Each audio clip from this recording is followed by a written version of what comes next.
In 2017, Kenya banned single-use plastic bags, and in 2020, we enacted the National Sustainable Waste Management Act to promote eco-friendly alternatives.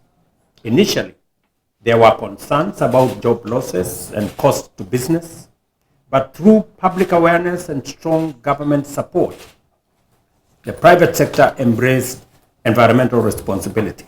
Today, we have achieved an 80% success rate in reducing plastic waste, particularly in coastal and protected areas. Building on this success, 2 weeks ago in Nairobi, I launched Climate Works, a transformative national program to build climate resilience, restore ecosystems, and create 200,000 jobs for Kenyan youth in critical infrastructure and in environmental projects, among them tackling matters plastic.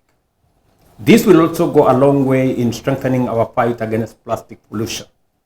This initiative will help further our fight against plastic pollution while strengthening our environmental resilience. Nonetheless, the global fight against plastic pollution remains fragmented. Many countries lack the infrastructure, regulatory framework, and coordination necessary to tackle this crisis effectively. Plastic pollution is a transboundary problem, and it requires a united global response with consistent standards and consistent actions. I am encouraged by the progress we are making towards a legally binding global treaty to end plastic pollution. While challenges remain, such as resistance to regulating production and banning harmful chemicals, we must push forward with a strong political will to ensure that we succeed. The treaty does not need to ban plastics entirely, but it must regulate production to minimize environmental harm. We must also prioritize banning single-use plastics, which account for 36% of global plastic production and significantly contribute to waste. Kenya is proud to be part of the High Ambition Coalition, supporting a robust treaty that addresses the full cycle of plastics. Additionally, we have made our bid to host the Secretariat of the Plastic Treaty at UNEP in Nairobi, aligning with the Future We Want outcome document from the Rio +20 conference, which calls for consolidating UNEP's headquarters function in Nairobi. A global plastic treaty will enhance international cooperation, drive investment in circular economies, and create a coordinated response to this pressing global challenge. Let us act with resolve so that in Busan, I'm happy a minister is present here, the global community will deliver the regulatory framework necessary to tackle plastic pollution once and for all. This moment presents an opportunity for us to rally the political will, build momentum, and drive global consensus towards the ratification of a global plastic treaty by the end of this year.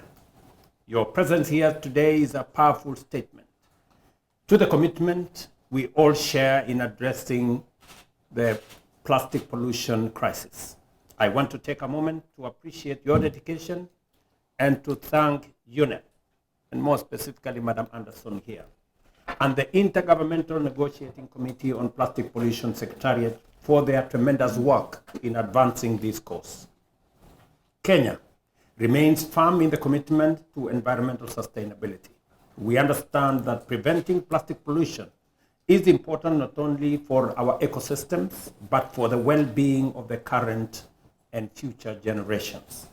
Over the last 50 years, global plastic pollution has grown exponentially, and today, plastic waste poses severe threats to both the environment and to our economies. While plastic pollution creates jobs and supports various industries, the cost far outweighs the benefits.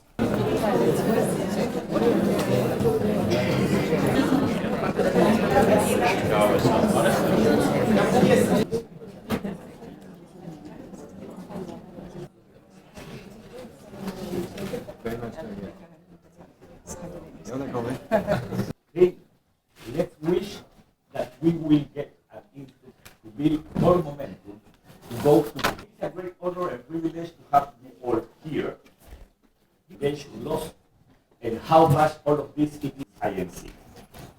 Impossible not to celebrate. We have gotten a lot of progress in between development. And that is why this get this packed agenda in those 2 hours.